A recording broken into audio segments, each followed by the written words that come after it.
Merci.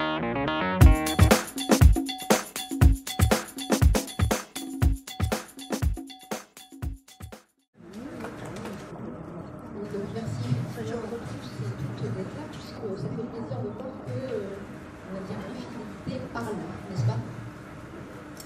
Alors, pour commencer, si vous me permettez, concernant, on va dire que pour ceux qui ne connaissent pas Tatiana Deronay, de culture franco-anglaise, il me semble. Donc vous avez tout un parcours, on va dire, entre l'écriture, au sens large du terme, puisque vous avez été journaliste, pour différents magazines, pour ne pas les citer, il me semble, il y avait Elle, le JDD, Vanity Fair et certainement d'autres. Et donc ce parcours d'écrivain, puisqu'aujourd'hui nous sommes à peu près à 12 livres édités. Très bien, c'est bien. Ça marche. Oh là. C'était les premiers livres édités avec l'appartement témoin. Vous revenez aujourd'hui avec Son carnet rouge, qui, on en a parlé un petit peu déjà toutes les deux tout à l'heure, mais j'aime bien qu'il casse l'image d'une femme lisse qui est censée écrire, et qui, pour moi, est plutôt un livre orienté culture des paradoxes, puisque, j'ai envie de dire, les hommes et les femmes ont plein la tête, et vous avez une façon qui est très très personnelle de parler de Son carnet rouge. Alors, avant toute chose, pourriez-vous nous dire pourquoi vous avez plutôt choisi une écriture sous forme de nouvelle plutôt que de roman? Alors c'est vrai que je suis moitié anglaise, vous l'avez souligné, dans les pays anglo-saxons. Et aux États-Unis, les nouvelles, d'ailleurs on les appelle les short stories, sont très prisées. En France, un peu moins. D'ailleurs, je ne sais pas pourquoi, ce serait une bonne question à poser aux éditeurs et aux libraires. Il me semble que dans cette époque où on vit, où les choses se passent tellement rapidement, on a peut-être moins le temps de lire, que justement les nouvelles sont peut-être plus agréables et plus faciles à lire, puisqu'on peut, comme ça, lire quelques pages d'une nouvelle. On n'est même pas obligé d'ailleurs de les lire dans l'ordre, puisqu'on peut commencer par la fin, ce qui n'est pas le cas dans un roman. Et c'est aussi une façon pour moi d'aborder ce sujet qui est donc comment on réagit à l'infidélité, comment on la prend, quelle est la réaction que cela crée en nous. Dans un roman, j'aurais eu du mal, parce que dans un seul roman, j'aurais eu du mal, parce que là, vous voyez, il s'agit de 11 couples. Donc ça aurait été... Puisqu'en fait, il y a 11 nouvelles qu'on peut retrouver à l'intérieur. Voilà, c'est ça. Donc ça aurait été compliqué pour moi, techniquement, de les mettre chacun en scène. Dans un roman, vous avez le temps d'installer vos personnages, vous avez la possibilité de les décrire, de les mettre en scène, de montrer au lecteur où ils vivent, de montrer au lecteur aussi leur passé, de creuser comme ça ce chemin qui va durer, on va dire, peut-être 200 ou 300 pages. L'écriture d'ailleurs d'un roman, c'est souvent 2 ans, c'est souvent même presque 3 ans. Ici, avec des nouvelles, on est dans quelque chose de beaucoup plus rapide, ce qui ne veut, attention, pas dire facile. Parce que l'écriture d'une nouvelle demande une grande précision. Il ne faut pas, justement, bâcler la fin, qui est la plus importante. Un peu comme dans un sketch, en fait, on attend la chute. Exactement, c'est une bonne analogie. Et donc, j'ai toujours écrit des nouvelles. En anglais, en français. Celles-ci d'ailleurs sont écrites directement en français, ce qui n'est pas le cas de tous mes livres. Et donc c'est un exercice auquel je me plie depuis que j'écris. J'ai commencé à écrire à l'âge de 11 ans. Alors évidemment, à 11 ans, je n'écrivais pas des nouvelles sur l'infidélité. Vous pouvez bien sûr l'imaginer. Mais j'ai toujours aimé cette forme d'écriture qui permet également de changer de registre à chaque fois. On passe ici d'une lettre, donc d'une forme épistolaire, à un monologue, à uniquement des dialogues ou des SMS. On passe à la première personne, à la troisième, à la seconde. Donc ça m'a offert une palette d'exploration romanesque qui ont titillé mon imaginaire fertile de romancier.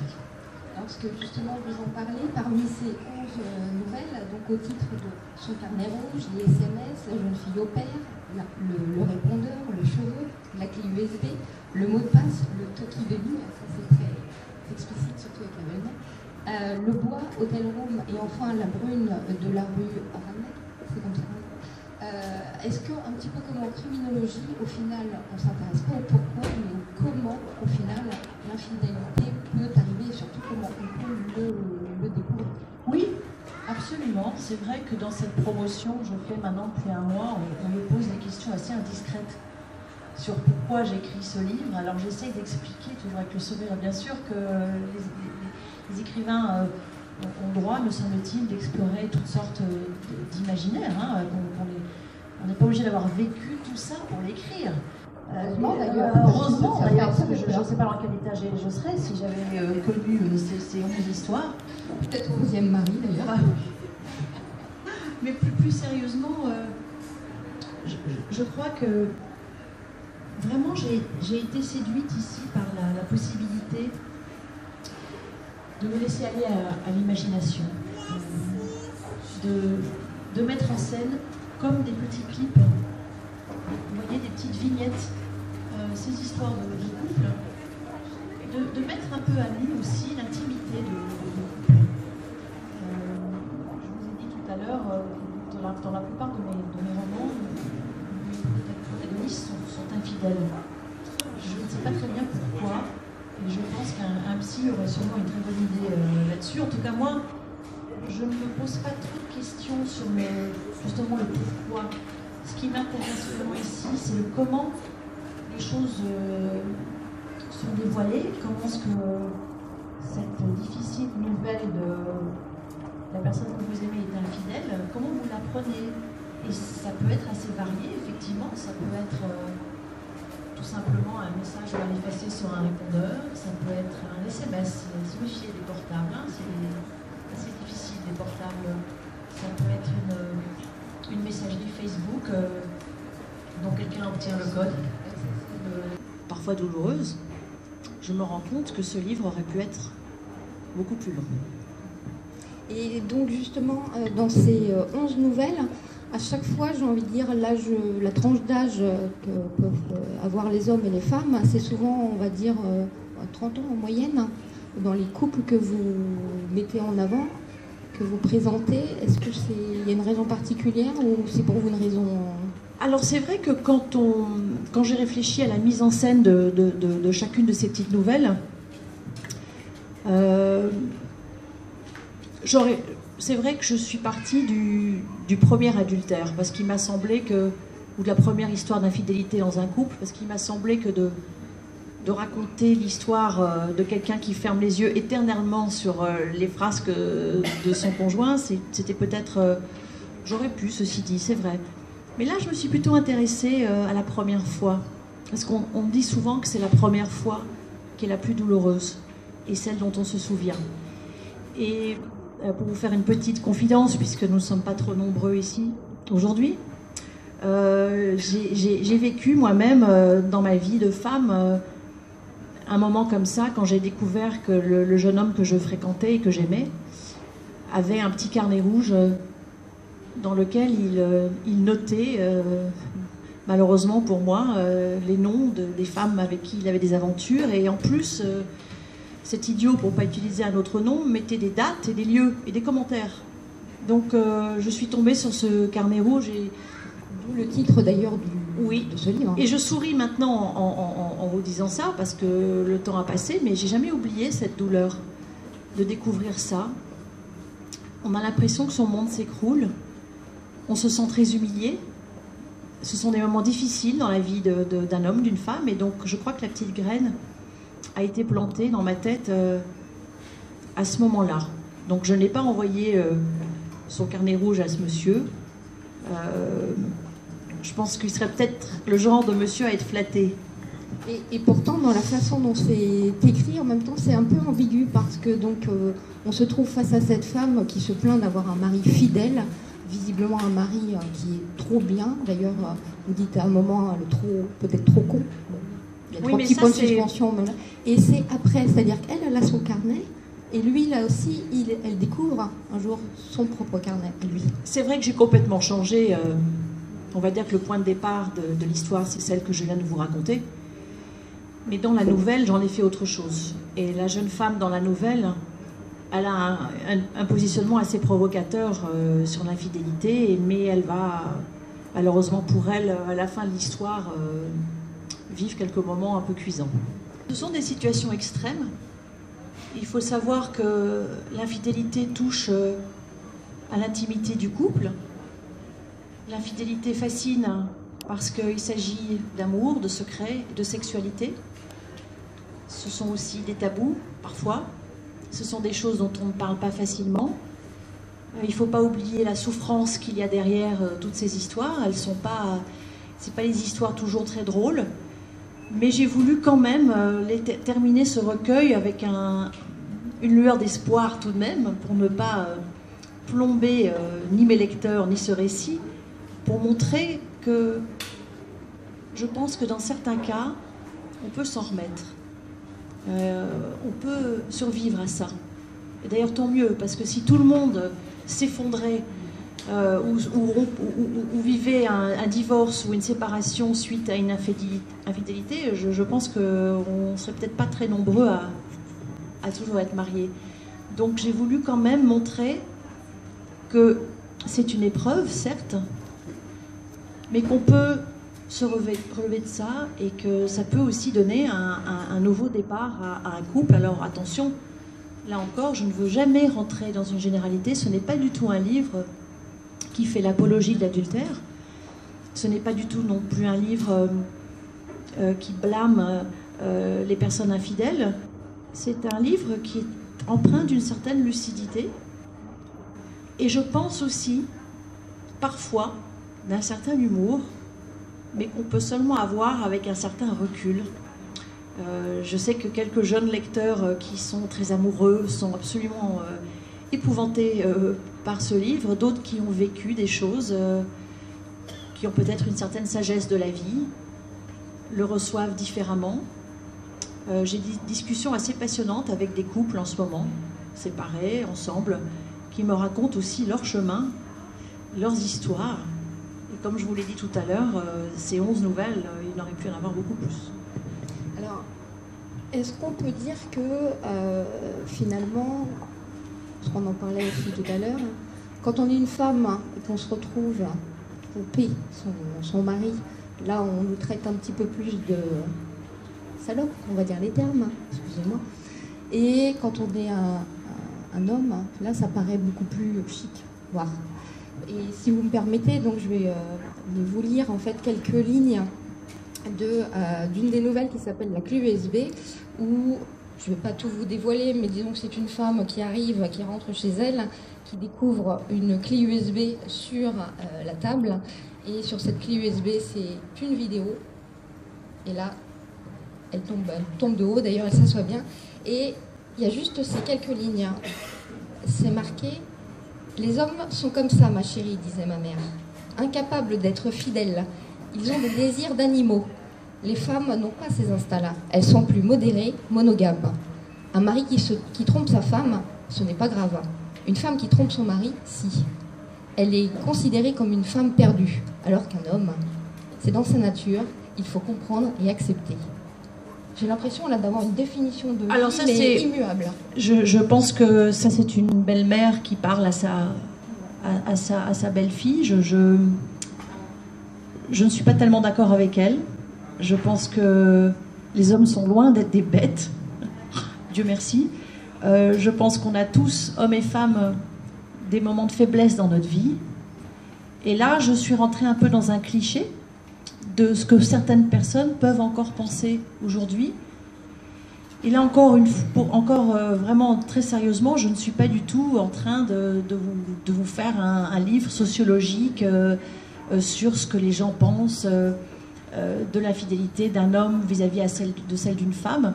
Simplement, il y a dans ce livre des réactions d'autres personnages qui ont leur mot à dire sur l'infidélité d'un fils, d'un frère, d'une sœur.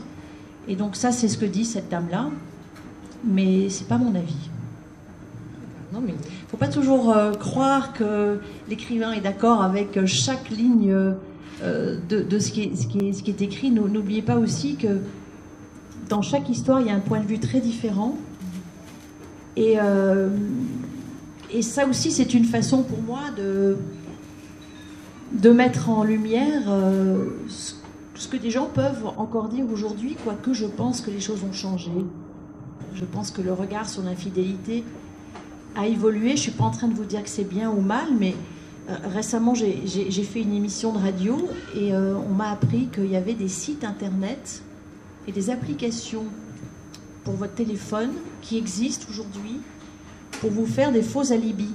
C'est-à-dire que vous pouvez recevoir un SMS qui dit ah ben tu vois, j'ai une réunion ce soir, donc je ne peux pas rentrer, etc. Donc, et même, mon éditeur a reçu une demande de partenariat avec un site dont j'ai oublié le nom, qui est spécialement pour les femmes infidèles, et qui ont donc demandé un partenariat avec son carnet rouge pour mettre sur leur site. Évidemment, j'ai refusé parce que j'ai trouvé quand même que ce n'était pas très intéressant et que ça a traîné plutôt le débat vers le bas. Donc vraiment, encore une fois, j'insiste là-dessus.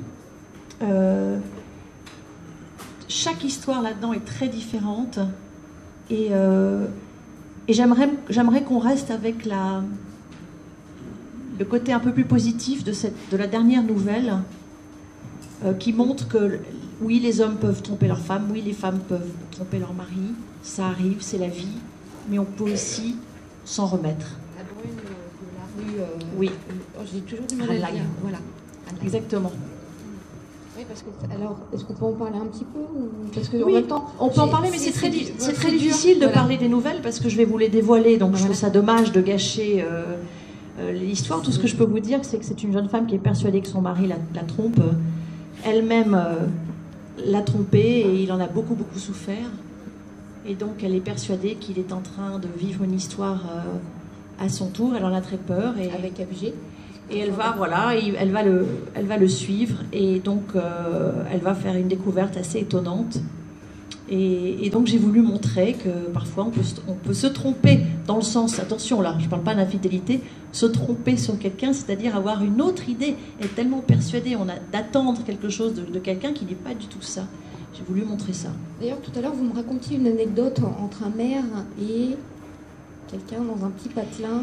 Parce que ça, je trouvais ça quand même assez incroyable comme fait divers. En fait, je me rends compte depuis longtemps, depuis même avant d'avoir commencé à écrire ces livres. Sans vouloir vous couper, comme quoi votre livre est encore plus proche de l'actualité. Mais je sais. Regardez d'ailleurs ce qui est arrivé à notre président. Pardon, mais sa pauvre compagne, de découvrir comme ça dans les journaux qu'on est trompé, ça ne doit pas être très drôle. Franchement, toute distinction mise à part de ce qu'on pense de notre président et de sa compagne, mais de vivre ça, de vivre quelque chose qui est tellement public, ça doit être épouvantable. Donc je racontais que je suis très souvent parfois choquée de lire dans les journaux des histoires liées, des drames liés à l'infidélité, que j'ai l'impression de ne rien inventer du tout. Vous avez peut-être entendu parler de cette histoire il y a 2 semaines d'un maire, le maire d'un petit village dans le Calvados, qui a été retrouvé assassiné chez lui par un monsieur qui était absolument persuadé que le maire du village avait une histoire avec sa femme, et donc il est allé le tuer. Il y a eu d'autres détails assez épouvantables sur ce qu'il a fait à ce monsieur. Vous pouvez retrouver sur internet tout ce qu'il a fait, mais je me suis rendu compte que encore aujourd'hui, même avec cette espèce de banalisation de l'adultère suite à ces sites dont je vous ai parlé, ces applications, on ne quitte jamais la souffrance qu'une infidélité peut engendrer. Et la preuve, on lit souvent dans la presse, hélas, que les gens peuvent encore tuer pour ça. Donc je pense qu'il faut se dire que l'infidélité est un sujet explosif, très sensible, très intime, qui peut faire beaucoup de mal à un couple, qui peut aussi parfois lui donner un nouveau départ. Et on a dit tout à l'heure, on va essayer le moins possible de dévoiler la chute de chaque nouvelle, mais j'aimerais bien qu'on parle un petit peu d'Hotel Room, parce que je trouve que c'est une nouvelle qui est un peu plus décalée des autres, parce que là, franchement, j'ai ressenti une angoisse incroyable. Mais je peux malheureusement pas vous en parler, parce que d'ailleurs c'est ma préférée. J'aurais pu en faire un petit roman de cette nouvelle-là. Tout ce que je peux vous dire, c'est que ça commence par une lettre. C'est un homme qui vit depuis 4 ans une histoire clandestine avec une femme mariée, et lui-même marié, il a des enfants, elle aussi. Et ils ont l'habitude de se retrouver dans le même hôtel tous les 2-3 mois. Ils se retrouvent comme ça pendant 2 heures dans l'après-midi. Et puis cet homme prend conscience que cette aventure est en train de grignoter sa vie, son mariage, et donc il va... Ils sont mariés tous les deux, en fait. Ils sont mariés tous les deux, enfin pas ensemble. Et donc il va essayer de mettre un terme à cette histoire, et comme il a peur d'aller affronter cette femme qui a beaucoup de caractère, qui est une sacrée jeune femme, il va aller au rendez-vous à l'hôtel, mais il va glisser sa lettre sous la porte, et il va partir se sentant extrêmement pleutre, il n'y a pas d'autre mot, et il rentre à son bureau, et là il se met devant son ordinateur et il se met à travailler en essayant d'oublier. Il ne regarde pas son téléphone, il se dit elle va sûrement m'appeler, elle va m'envoyer un message, je mets tout ça de côté. Et il y a une certaine agitation dans la salle de réunion, et après je vais m'arrêter là pour pas tout déflorer. Et donc il se lève, il va voir ce qui se passe dans cette salle de réunion, il y a tous ses collègues qui sont réunis. Et il demande, il voit sur les écrans, sur l'écran de la télévision, il voit qu'il y a un terrible incendie, donc il demande qu'est-ce qui se passe, et là on lui apprend que l'hôtel, le fameux hôtel où il avait rendez-vous avec cette femme et où il a glissé la lettre et qu'il est parti, a entièrement brûlé, et qu'il y a malheureusement des victimes. Donc je m'arrête là dans l'histoire, mais bon, vous pouvez imaginer ce que ressent ce monsieur suite à cette histoire. Et en plus, j'ai envie de dire qu'en lisant cette nouvelle particulièrement, non seulement j'ai eu cette bouffée d'angoisse, mais d'un seul coup j'étais avec lui. C'est quand même assez bizarre. Mais j'ai été avec lui parce que... voilà. Oui, je le mets, c'est vrai, dans une situation extrêmement, extrêmement inconfortable, que je n'aimerais vraiment pas vivre moi-même. Donc en tout cas, j'espère que tout ce qu'on a pu dire toutes les deux vous a donné largement envie de lire son carnet rouge. Moi, je saute à pieds joints. D'ailleurs, je l'accompagne avec les tennis parce que franchement, j'ai été de tout cœur, dans tous les sens du terme, avec ce livre. Est-ce que on a un peu parlé, parce que c'est sûr que c'est très très dur, comme on l'a dit tout à l'heure, quand on a des nouvelles, de ne pas dévoiler la suite. Est-ce que vous avez des questions publiques, alors non pas intimes, parce que là, ça relève du cabinet de psychologie et ce n'est point le lieu, mais est-ce que vous avez des questions concernant ce... Oui, s'il vous plaît. Vous les aviez écrites directement en français. Alors, je ne sais pas si c'est encore traduit, mais est-ce que vous pensez que ces nouvelles, comment faut-elle être accueillie par un public anglo-saxon? Alors, attendez, avant que vous répondiez, je vais reprendre parce que tout le monde n'a peut-être pas entendu la question, peut-être traduit en français. Et donc là, la question de cette dame, c'est savoir si, comment va être reçu au final son carnet rouge, version peut-être anglaise, voire peut-être américaine aussi. Alors ce livre, je viens de l'apprendre, va être traduit en Amérique l'année prochaine par mon éditeur américain, qui a trouvé un titre qui me fait un peu sourire, ça s'appelle L'affaire parisienne. Il n'a pas été cherché trop loin, ça va. Les Américains, comme je vous l'expliquais tout à l'heure, sont très friands de nouvelles.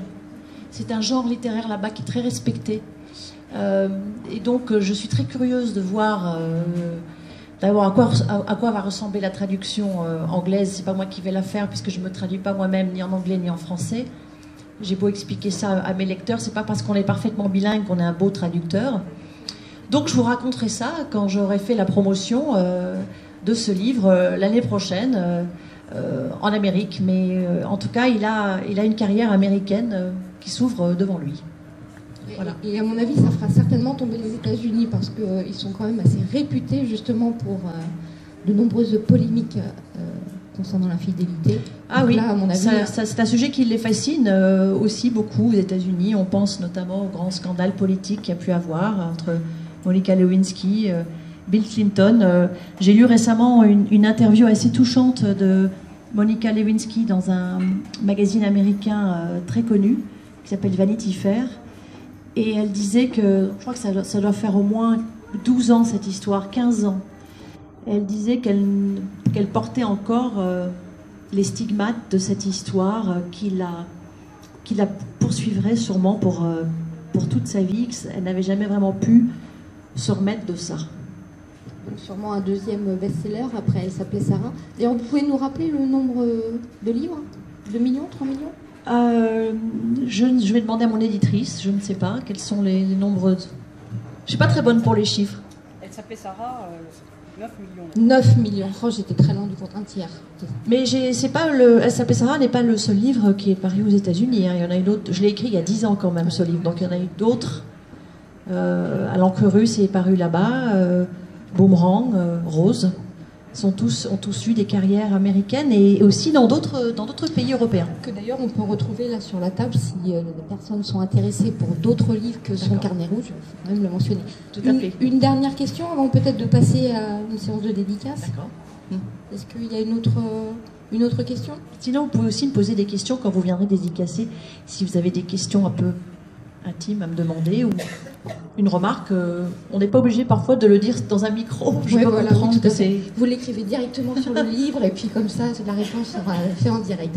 Merci en tout cas d'avoir été présents toutes et tous. Merci beaucoup Tatiana. Juste, tu t'inscris aussi dans une tradition littéraire en écrivant ce livre. Tu t'inscris d'autant plus dans une tradition littéraire que tu rends un hommage dans chacune des nouvelles à un écrivain. Ah oui, c'est vrai. Merci Héloïse de le rappeler. Et j'aimerais que tu nous dises un mot, parce que tu as semé des indices, pas seulement de liaison et d'adultère, mais tu as semé aussi des indices littéraires dans ton livre. Alors tu ne vas pas dévoiler... C'est vrai. Héloïse, merci. Ça, c'est un réflexe d'éditeur avisé. C'est d'une citation d'un écrivain célèbre français. Certaines sont terribles, comme par exemple Molière, il vaut encore être marié qu'être mort. Celle de Baudelaire est assez difficile aussi. La seule citation de femme que j'ai trouvée, c'était celle de Louise de Villemorin. Je ne veux tromper personne car je n'ai en ma fidélité aucune confiance. Donc je me suis amusée avec ces 11 nouvelles et ces 11 citations à créer un petit jeu de pistes pour mes lecteurs. Chaque nouvelle est articulée autour de l'univers de l'écrivain que je mentionne. Vous verrez comment. Je ne vous dis pas exactement comment, mais je me suis beaucoup amusée dans ce petit jeu de pistes littéraire et très français, puisque tous les auteurs que je cite sont tous français.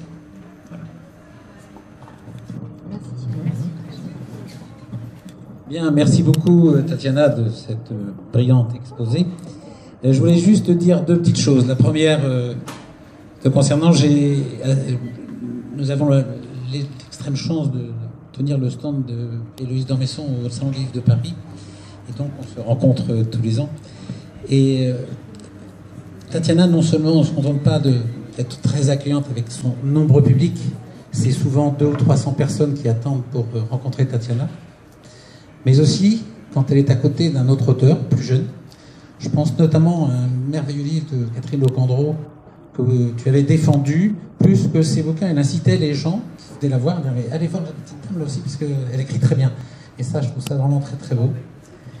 J'avais retenu ça. Et pour vous, voilà, le Café littéraire va accueillir au mois de juin, le 20 juin, Catherine Hermary Vieille, donc que tout le monde connaît depuis des années, le 20 juin. Et le 28 juin, on recevra une jeune auteure, que Tatiana connaît bien, Héloïse encore plus, puisque c'est l'éditrice, c'est Dominique Diens. Et franchement, je vous conseille vraiment, dès à présent, de lire son livre qui s'appelle La femme éclaboussée. C'est un livre absolument, vraiment tellement bien écrit, avec, c'est un peu on va dire un peu un suspense, mais c'est vraiment très bien écrit, et venez la rencontrer parce que elle a la tchatch quand elle est en interview. Donc voilà, ça sera le 28 juin dans l'après-midi. Je vous souhaite une bonne soirée.